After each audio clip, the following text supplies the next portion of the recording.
To Viewpoint Basic Collaboration Module 2, Functional Alignment.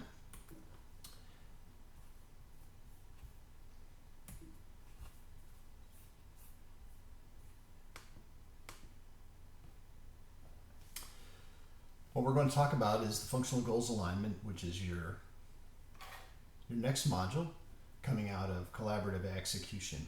So what is functional alignment? Functional alignment is when the project team shares a common goal and they agree on all the rules of the game, of your project game. Secondly, they're subordinating their individual objectives, their functional objectives, to the team objectives or the project objectives.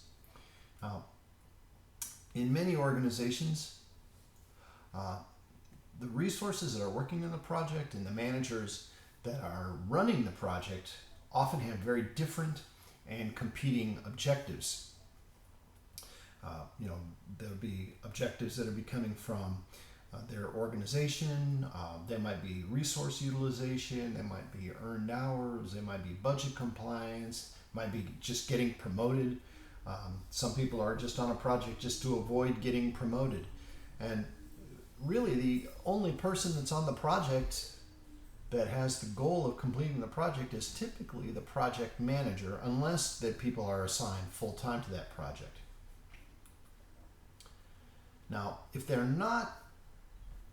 you don't have functional alignment, then what you're going to see is that the project progress is going to be very slow.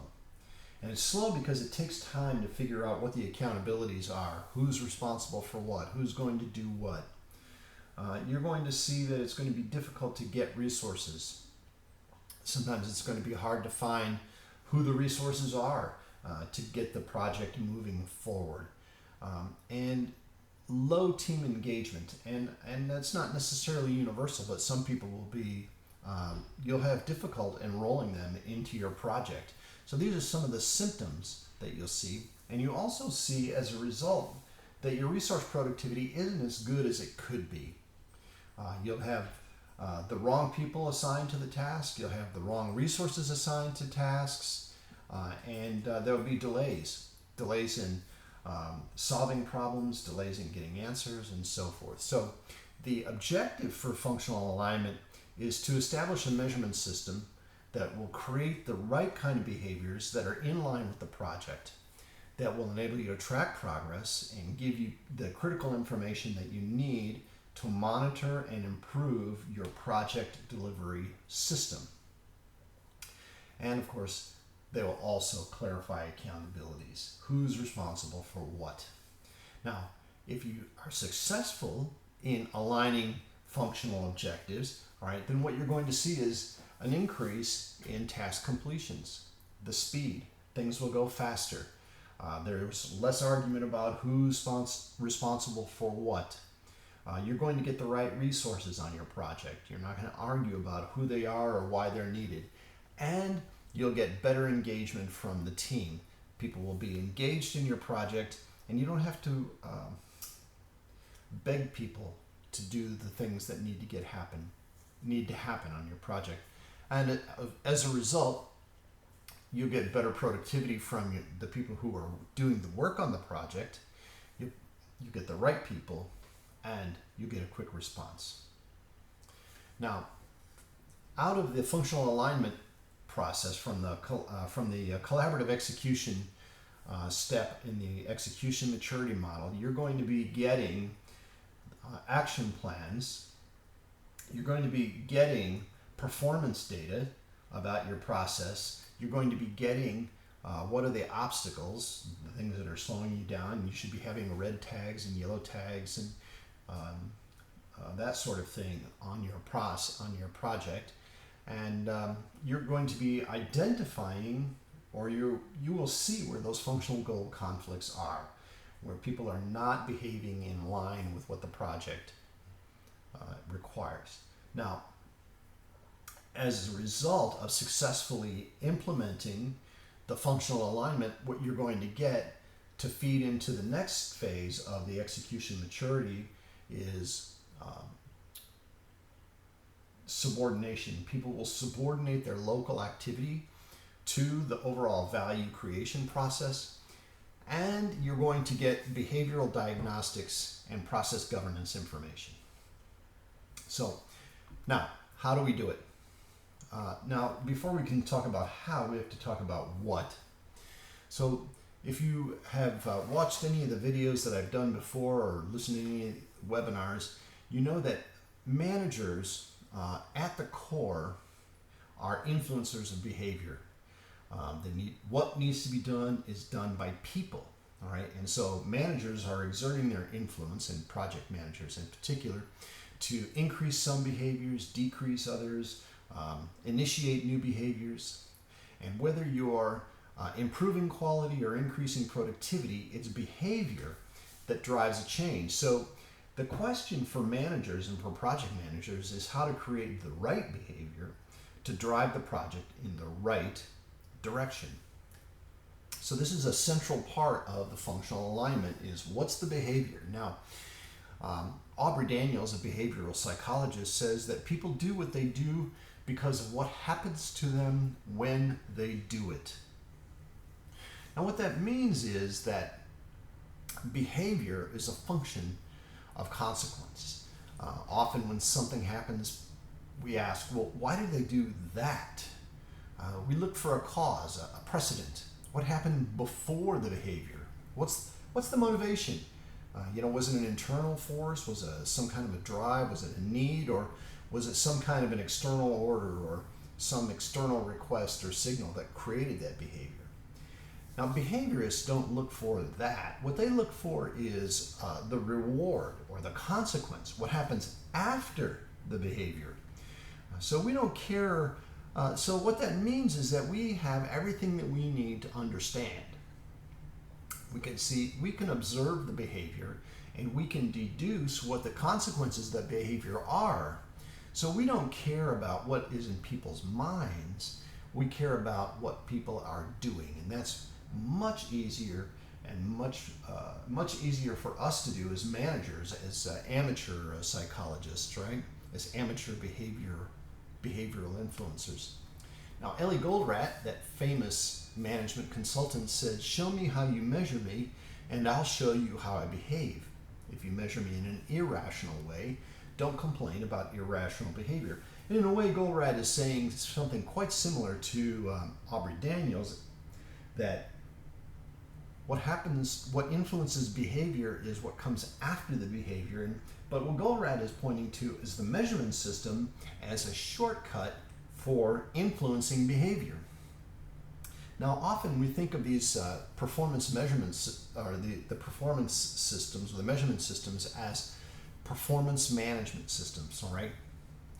So the idea of the performance management system is that it maintains alignment of purpose and activity across the organization, and it provides relevant information for decision makers, course corrections, new courses, stop direction. So in a way, you think about what in the organizational sense, performance management systems are attempting to do the same thing that project managers are trying to do, which is influence behavior, to drive behavior and push people's behavior in a way that is consistent with the organizational goal or purpose.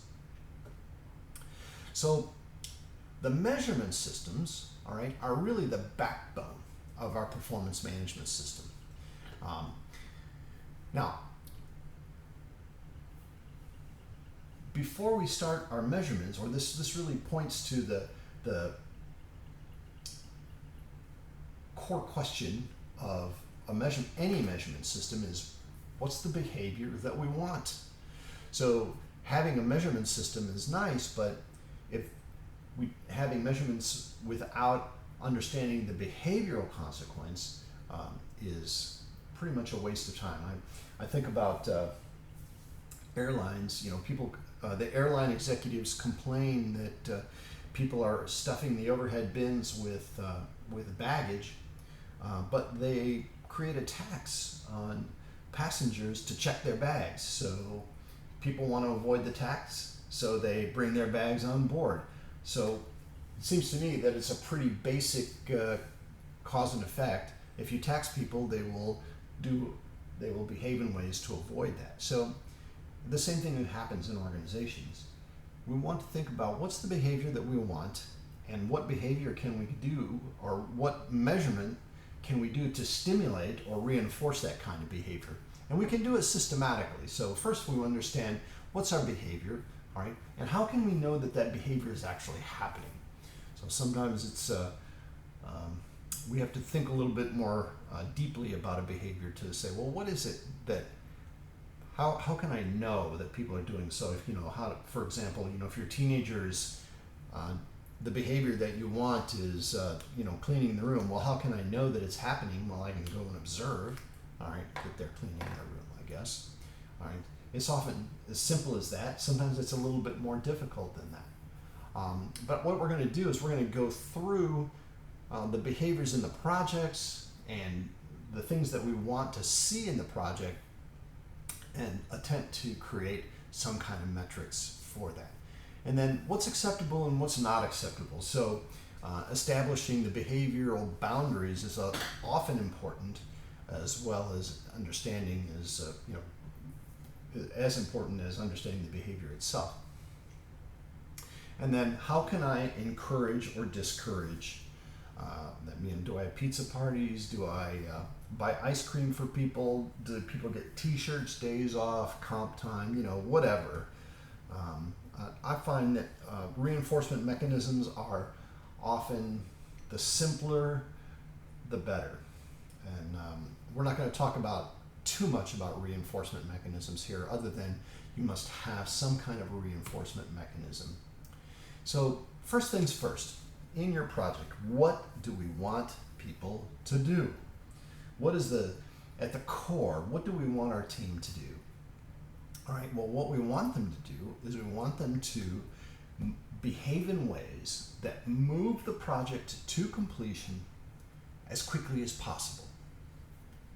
Now, before I go too deep into this, I want to divert a little bit and talk about the kinds of behavior that we have in any kind of a system. There's goal-oriented behavior, which is the behavior that's getting us down the road, right, moving towards the goal. And then there's another kind of behavior which is really about satisfying necessary conditions. So if you think about I'm going to travel from here to California, goal-directed behavior is going to be the behavior that gets me from one state to another, but necessary conditions is going to be the kinds of behavior that's going to prevent me from stopping, right? In other words, I have to stay on the road, I have to obey the laws, at least while the police are around. The things that are going to prevent me from getting there. So, two kinds of behavior: goal-directed behavior and necessary conditions. And the implication of this is that goal-directed behavior is something that's constantly rewarded. Necessary condition behavior is really only required when we have violated the necessary condition. So it's sort of a on or off kind of condition, right? It's we're either satisfying the necessary condition or we're not. So what we want to do is create the measurements that are going to create the kinds of measurements now, or the kinds of consequences that we want. Now, further than that, there are different kinds of measurements around the project. There are the health function measurements, which tell us, do I need to do something? And then there are measures that perform a diagnostic function that say, well, what do I need to do? So in this case, I'm showing you the gas gauge, and of course, as long as you have plenty of gas and you're in a reasonable distance to a gas station, you really don't have to do anything, all right? But when you feel like, okay, it's when you feel like that distance versus the amount of gas that's available is the ratio is changing to make you uncomfortable, then you find then you start to act, right? So my point here is that the measurements will drive consequences. If the light comes on in your dashboard, check engine, it doesn't tell you what to do, it just says you have to do something. But the diagnostic measurements tell you specifically what you need to do. So in this case, if the light comes on, you can see that the gas gauge is actually performing a diagnostic function for you. So managers will use those measurements to determine appropriate responses to your system's behavior. Now, what kinds of behavior? Well, there's the right things, all right, which means the things that is goal-directed behavior that reinforce global contribution to success, the things that are contributing to success. Those are the things that we're looking for, not necessarily for their own behavior. And then there's are people doing the wrong things? Are there actions? Are people taking actions that are harming system performance? So you'll have different kinds of metrics for different kinds of behaviors. So you'll have your KPIs, right, key performance indicators, that are going to be measuring the overall performance of the system and provide a historical view, right? They're backward looking, they're the result of what's going on. And then there's the diagnostic measurements, which tell you what action should I take, and they're typically local in nature, and they are precursors or predictors of future performance, and they give you a focus on what you need to do right now. Now, your performance measurements have to encourage people to do the right thing for the organization. All right, not just for their piece or not for them personally. Now, if you can align them to do that way, that's great, right? But they also have to discourage people from doing things that harm performance. Now, in order to create these kind of measurements, you have to know what the value creation and process of your business is. You have to, if we're dealing with a project, you have to know what is creating value in my project. And more than that, you have to know what everyone's contribution to that process is.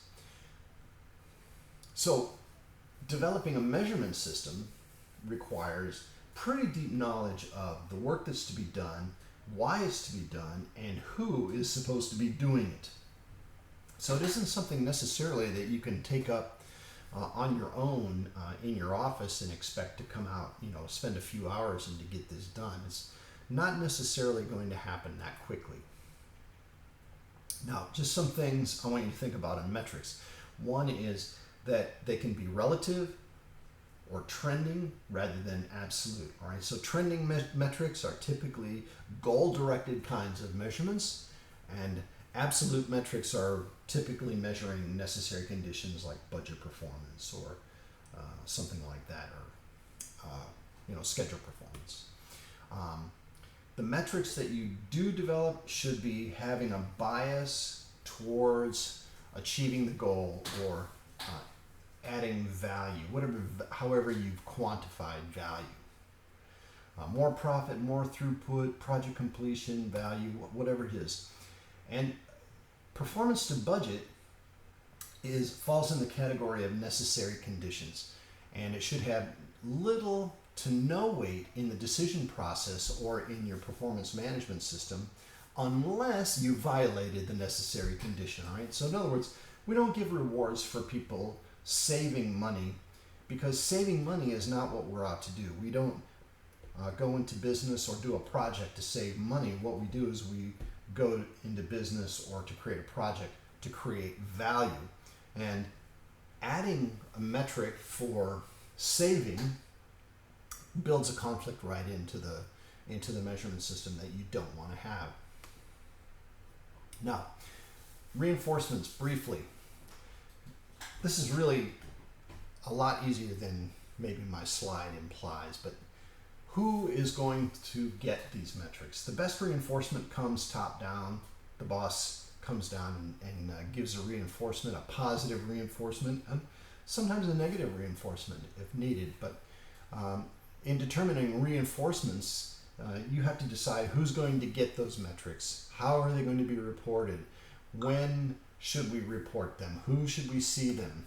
And how can I discourage people from incorrect behavior? And having a stick isn't always the stick will only take you so far, right? So, sort of like, if you hit the turtle over the head every time he sticks his head out of his shell, pretty soon that turtle is never going to stick his head outside of the shell. So you can't always use the stick, and maybe that goes without saying, but well, too bad, I said it. All right. So what we want in the measurement system is we want leaders to intervene in the process based on the performance information so they can achieve their goals.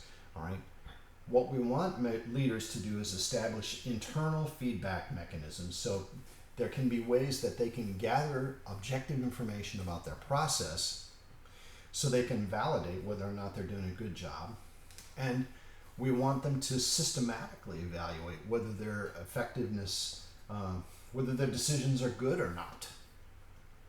Now, the team members have to be able to connect the things that they do on a day-to-day basis with the global objectives. So, because not every decision can be made or monitored by a leader, right? We want the team members to be able to focus on what are the most important areas first, and most important as defined by the global organization.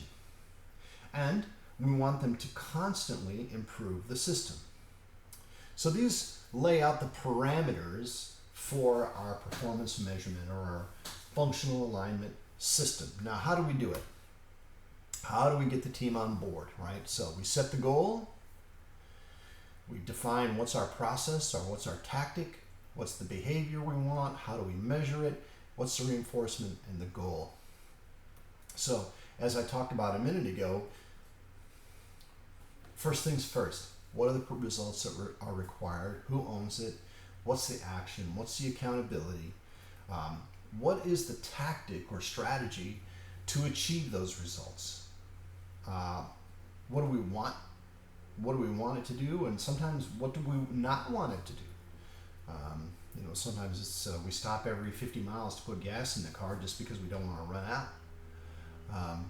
And then what's the desired behavior that we want to see that is going to create those results? How do we know it's occurring? And then how do we reinforce that behavior?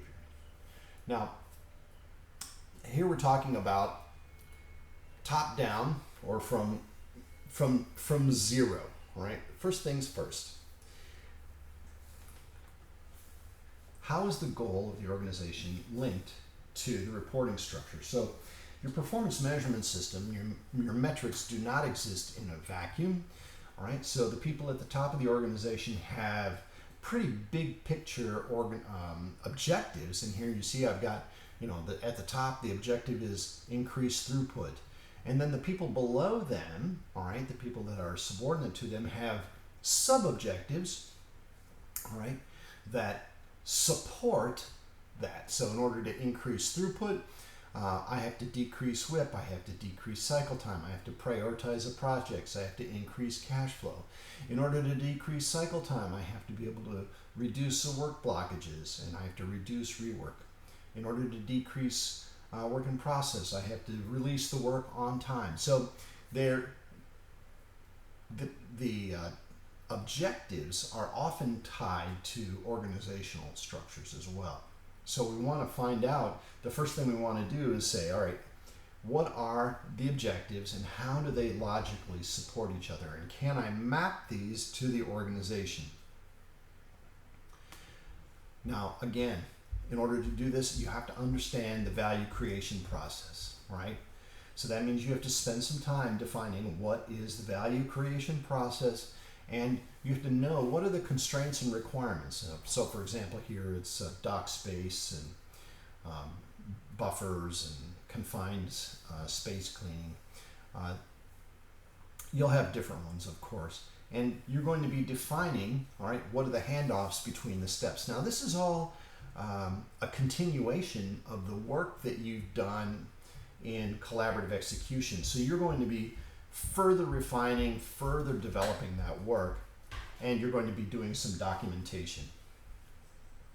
So we understand the value creation process, so we say, all right, well, what's the tactic? All right, so it's going to be matched to the organization, as in the functional organization, or it could be a manager or a supervisor.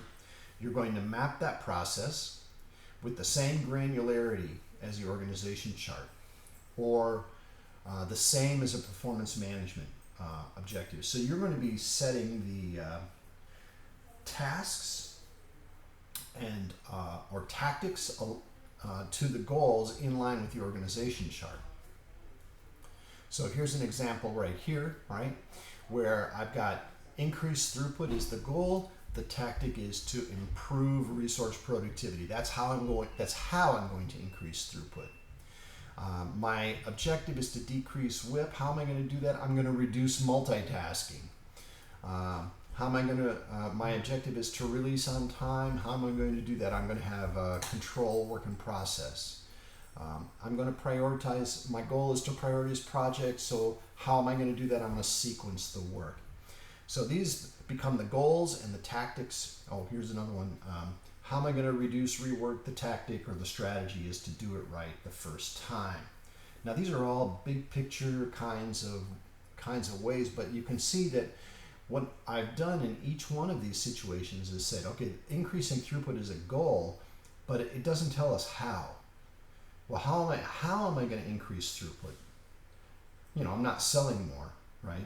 What I'm doing is I'm improving resource productivity. And note that I've given a title, the Vice President of Projects. That's their goal. I'm going to reduce multitasking. Who's going to do that? That's going to be the resources director, for example. So the idea here is, first step is know what my process is, then I map my objectives with my tactics to my org chart, and then I can come up with some behavioral metrics. So I'm going to show you some examples here in a minute. We're going to apply it to our project, these very basic principles.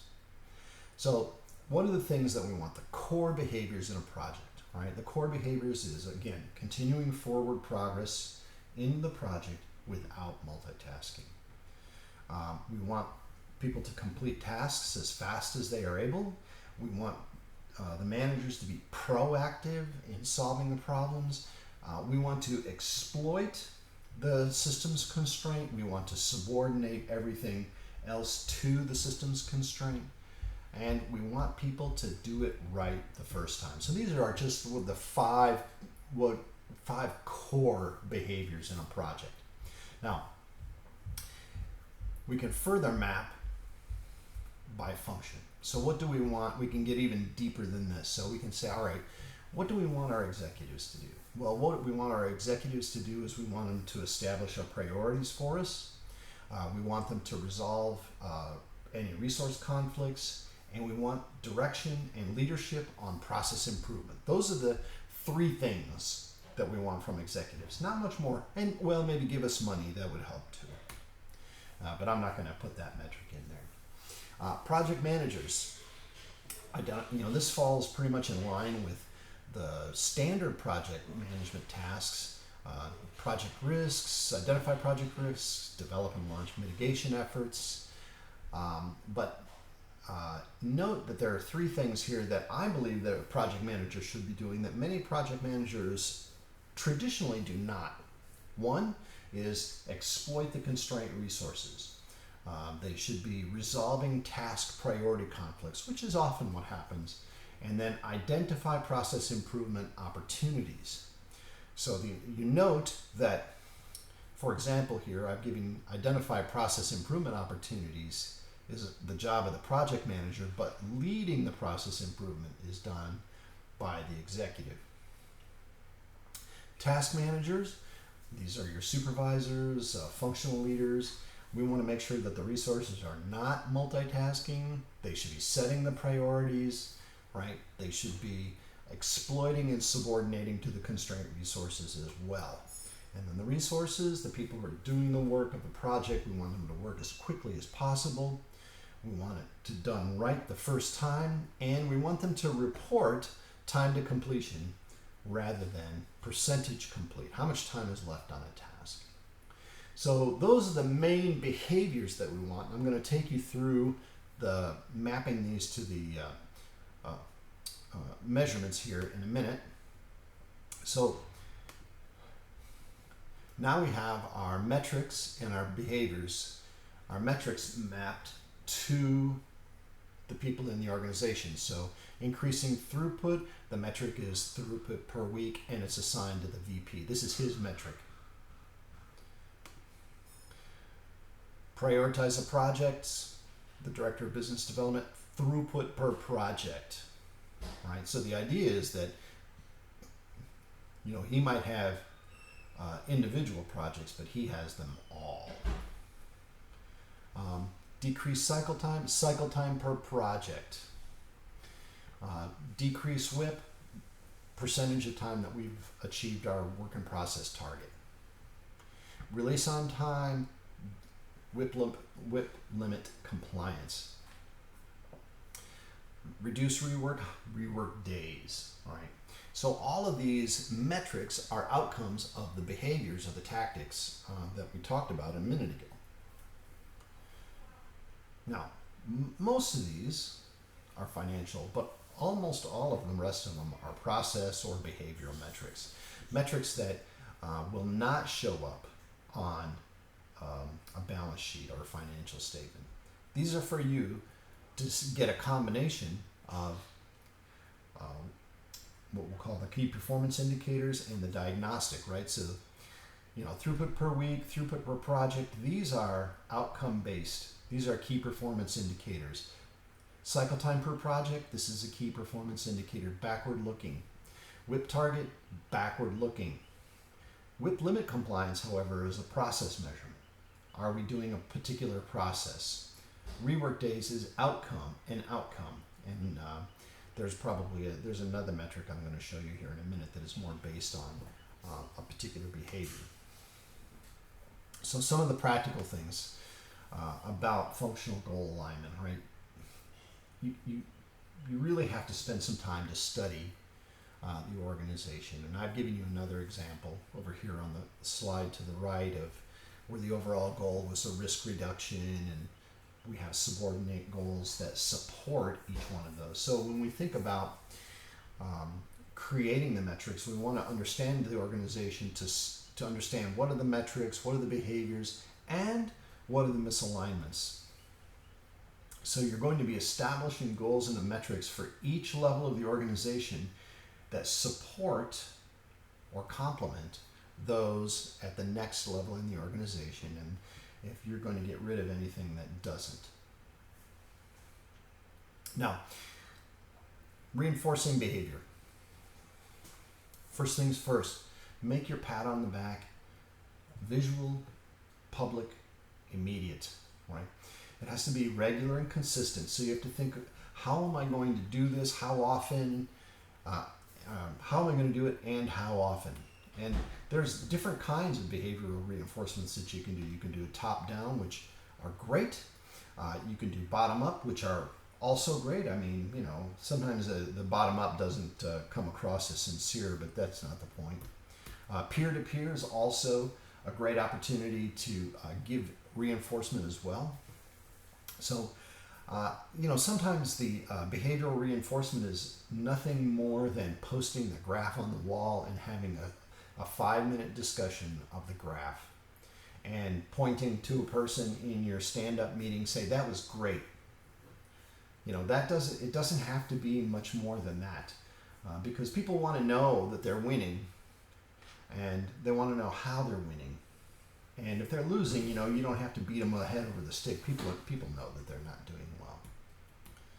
So, in our process, or in our viewpoint process, we have global metrics that are going to be checking the process. There's going to be, are we getting more throughput, which are telling us, should I act? Are we getting more work done in less time?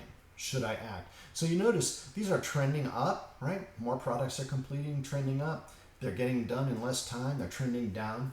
And the idea is not to come up with an absolute number. As long as they're headed down, I'm happy. Now, if project completions are heading down, that's going to be a problem. I'm going to have to act, right? And then I have my escalation and my work stoppages diagram, which say, okay, if they are trending down or if cycle times are increasing, where should I go and look? So the leadership part of your reinforcement strategy is producing these graphics and then passing them up and coaching your leaders on what they should be doing with this information. And there's usually a typical report that we do. So here's one here we give a throughput report, not every day. We give a trend analysis we give an escalation summary of are we solving problems, and I'm going to dive down a little bit deeper into each one of these here in a minute. We give some detail, what are the top 5 resources that are creating problems, and then we give a leadership action report, a request for action by the leadership. So we give them the information on the process, and then we give them a request for action. So we've given them, we've built a clear case for leadership attention to our process, and we've given them ammunition so they can justify making a decision or applying resources or intervening, whatever needs to happen. So I'm going to take you now through a bunch of different measurements, and I'm going to show, these are pretty much the standard measurements that we use in all of our projects. And the first one is it's broken down into 2 categories. The first category is the process governance, or the KPIs, and then the second category is the behavioral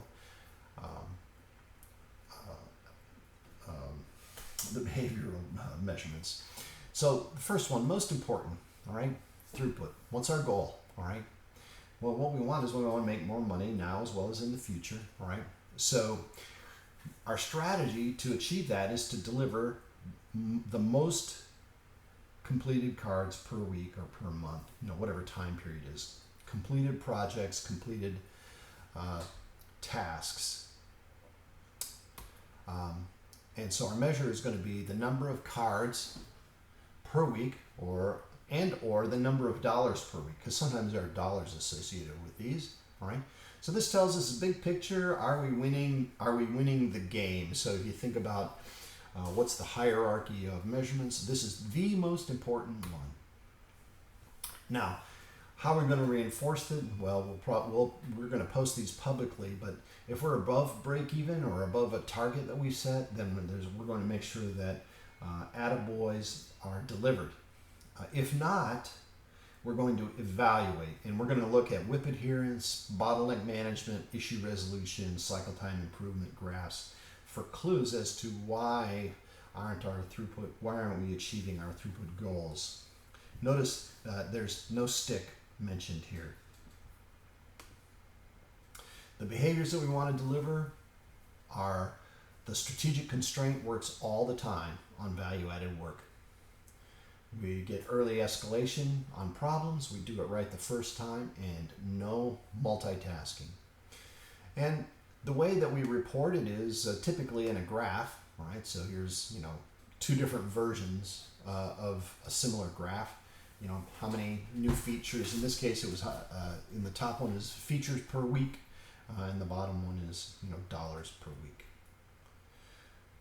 Now, following that is the cycle time graph, right? Where our goal is again more profit now as well as in the future. And the thinking is that the more projects that I can achieve in the same amount of time, the more money that I will make. So the way that we're going to make more money is shorter project durations. And a measure of progress is going to be the working days for a card. How many days does a card live in the process overall, start to finish? And again, this is going to be a trending measurement. Is it trending downward? Great. If not, then I'm going to go look at WIP adherence, bottleneck management, and issue resolution for the things that are creating a problem. And again, the behaviors I'm going to deliver, I'm going to have people working at the strategic constraint, doing value-add activity. I'm using a single priority system. I'm using the WIP control processes. I'm doing the bottleneck management processes as well. And I'm going to track it like this: plan versus actual. So we have standards in the system, and those are the red lines, and the blue line or the blue lines are the planned, and the red is the actual. And you can see most of the time it's taking longer. So in this particular case, we'd be going and diving deeper into the process to determine why. On-time delivery, our goal is customer satisfaction. Now, really, our goal is probably more money too, but customer satisfaction is the primary goal that we're trying to achieve. Now, so our strategy or tactic is we're going to deliver on or before the committed date all the time. And our measure of process is going to be our on-time delivery report. And if we're trending upward or if we've hit our objective, great. If not, we're going to be looking at WIP adherence, bottleneck management, issue resolution, first pass yield. There's probably some other things, but those are the first places I look. So what's the behaviors that I want to deliver? I want people to follow the priority system, and I want people to adhere to the WIP policies, which we'll get to in the next training session. So here's an example of a graph. It's just a line graph that says, each week, each card gets a date based on whether or not we hit the committed date or not. And in this case, I can do it by value stream or globally. It doesn't really matter. So those are the big overall performance metrics, right? The on-time delivery, throughput, cycle time. Those are the big picture process graphs, the objectives that I'm trying to hit with my process. Did I deliver it on time? Now, I may also have a budget graph on there, but typically I don't, because budget follows time. So if I can hit my time, then my budget just falls into place. So I don't worry too much about that. Now, once I've got that in place, then I've got my process metrics, the things that people are going to do to support those metrics. And so on the left-hand column there, you can see the far left, I've got the different behaviors focusing on project. We want people to focus on project progress. We want people to focus on completion, exploitation of the constraint resource, fix problems early, escalate them early, identify them early, execute to avoid problems. And then we have a metric which essentially says, how do I know that this behavior is actually happening? So if people are focusing on project progress, then I'm going to see more cards moved each week than I did the week before. If they're focusing on completion, I'm going to see more coming out the end than I saw before. If they're exploiting the constraint, I'm going to see a reduction in overall project lead time. If they're fixing problems early, I'm going to see those yellow cards that they turn yellow, but they do not turn red. If they're escalating them early, I'm going to see red cards I'm going to see the number of red cards that were never yellow declining. I'm going to see fewer, so I will get surprised less frequently. If I'm identifying problems early, I'll see the number of yellow cards increasing, or at least be stable. And if I'm executing to avoid problems, I'll see the number of red cards or red dots declining.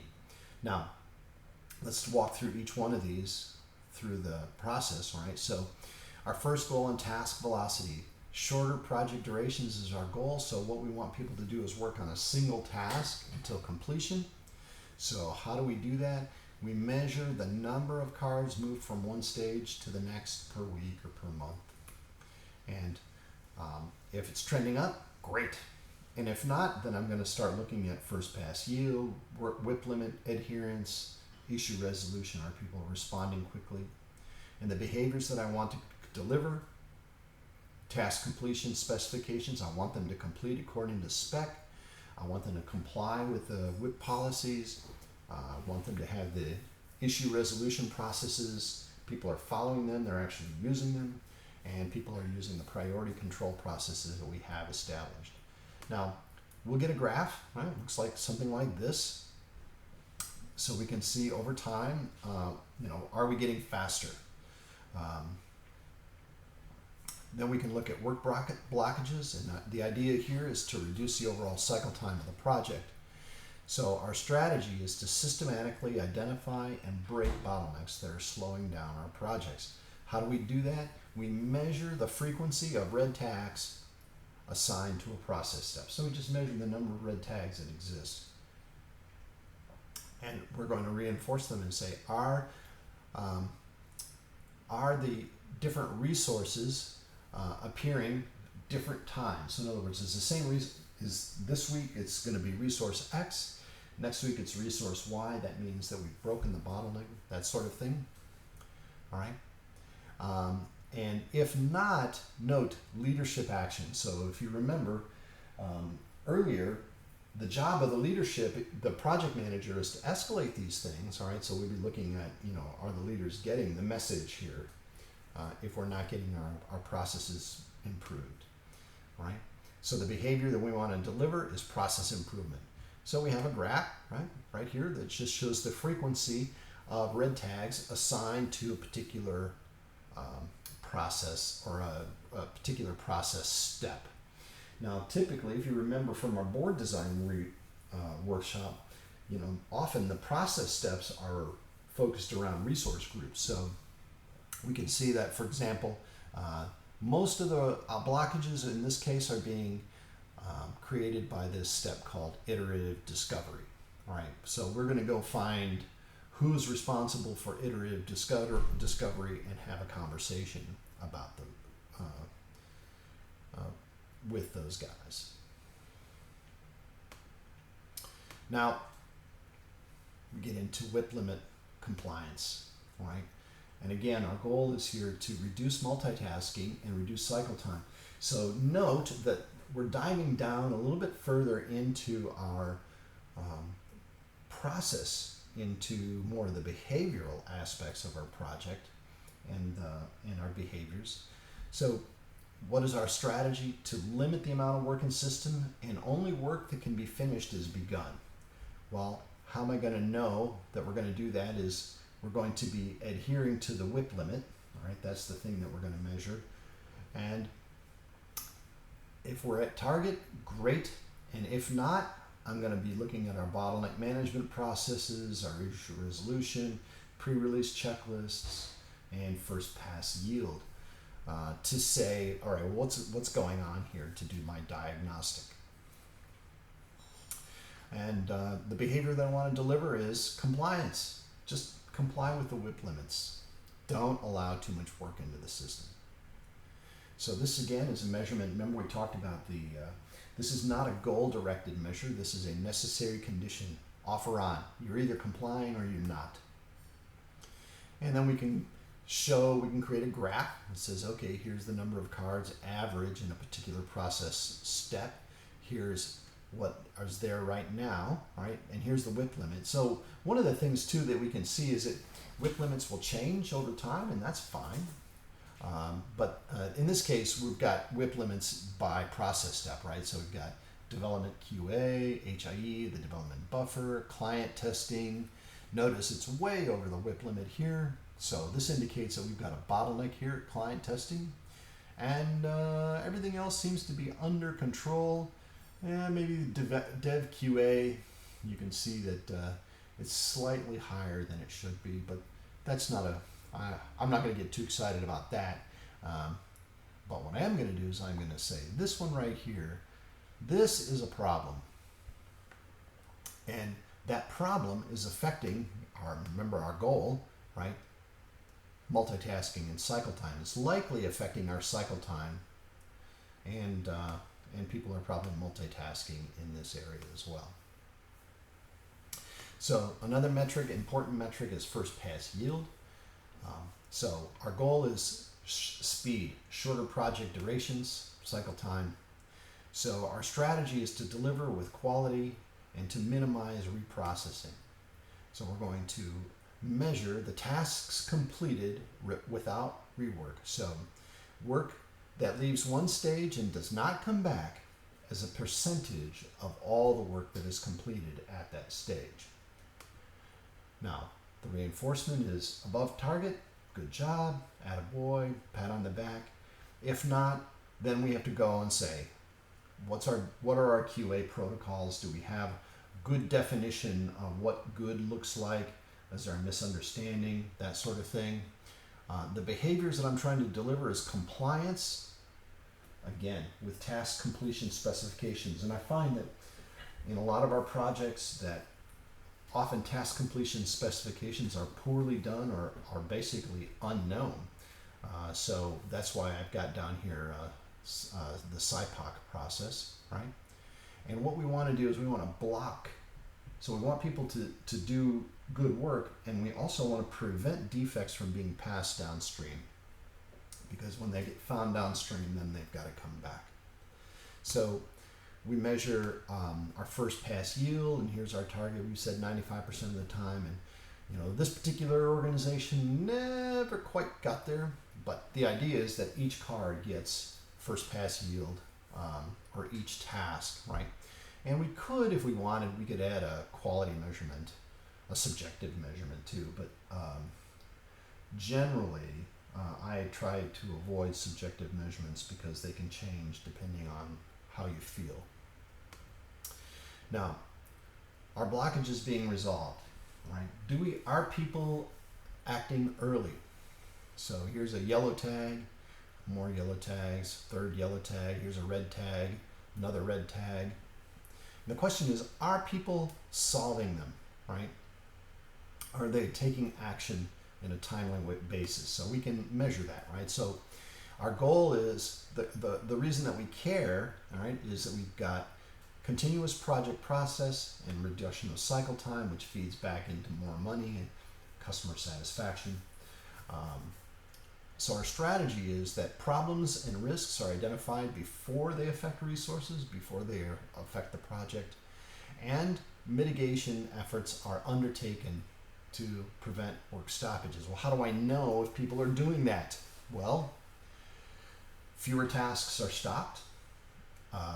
We have green projects that do not suddenly turn red. We have yellow tasks that never turn red. Each one of these three tell us that we're actually solving problems systematically. So, again, if the number is trending downward, great. If not, then we're going to be having a conversation with our project management. Are we getting these anticipated? We'll look at the reports. Are the requirements being defined? Do we have the right scope controls in place? And what I want to highlight here while I'm talking about this reinforcement, notice that each reinforcement, if we're doing it, we get a positive attaboy, pat on the back. If we don't, the question is not who is at fault, but what's going on in the process. So having these measurements will change the direction of your team away from, I don't say blaming, but more towards an analytical bias to what's going on in the process that's creating this problem and how can we fix it. So the behaviors that we want: early escalation, rapid response, and resolution. So here's an example of the yellow line, and the number of yellow tags. It's declining, which I don't particularly care for here. But the red tags have dropped pretty substantially, and the yellow tags have dropped also as well. So this is actually a negative trend. This is a good sign. This is a bad sign.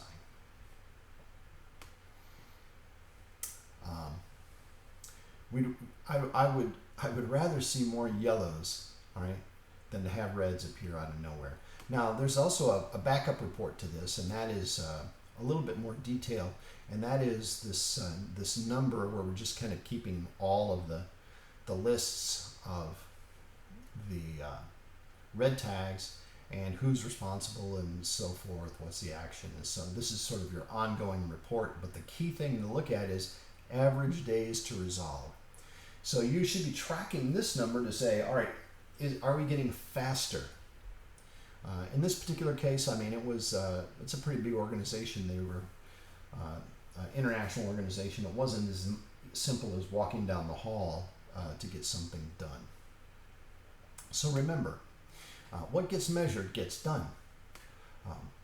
Select the goals that you want to achieve, right? And I've given you several here that makes sense, that I use, right? Use your KPIs to manage the process, right? To see, is the overall process, do I need to act? And use your process measurements to give you process information. Use process management, right, to drive improvement, not necessarily people changes. So to summarize, the results are always created by behaviors. You want different results, you have to have different behaviors. And the behaviors are always a result of consequences of that behavior. So people want to know that they're winning. If they're winning, they'll continue to do it. The measurements will give clear guidance on when you need to deliver consequences, both positive and negative. So if you want different behavior, change the measurements. Simple as that.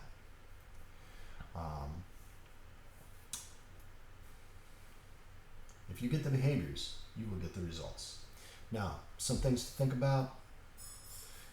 Make sure you get the team involved. This is not intended to be a in your office sort of exercise. Make sure that they understand what the measurement system is, how they're being measured, and I say I say their process is being measured. What are the goals? What are the tactics? What are the behaviors? What are the reinforcements, and so forth. But don't add measurements unless you have a particular purpose, particular goal that you're trying to achieve with a metric. Make sure that you're consistent in your feedback. Make sure that you're consistent in your updates. Make sure that your graphs and so forth, the things that are published publicly, are always up there, right? And don't forget the reinforcement part. So just having a graph is nice, but just having a graph isn't going to change the behavior. You have to do something with that behavior. So that concludes the functional alignment module. Thanks for listening, watching, and so forth. I'm going to watch us for the next one.